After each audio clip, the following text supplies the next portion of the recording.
Hi, I'm Dr. Alison Grimaldi, and today we'll be talking hips. In a recent episode of Talking Hips, I shared with you Dr. Patrick Weinrauch's key criteria for eligibility for total hip replacement. Today, I want to share a little more about patient features that indicate potential suitability for total hip replacement. Information is gathered from both the patient interview and the physical examination.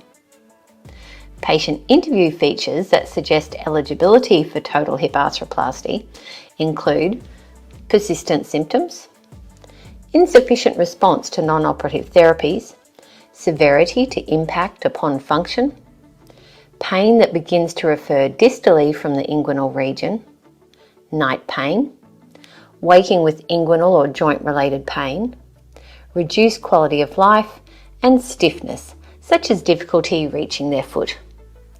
Physical examination features include apprehension and pain through mid-arc motion, not just end of range, reduced range of motion, and eligible patients commonly present with fixed flexion and external rotation contracture.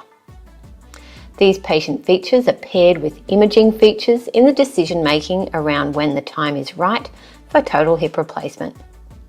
You can listen to plenty of other gems from orthopaedic surgeon Dr. Patrick Weinrauch in the podcast interview over at dralisongrimaldi.com.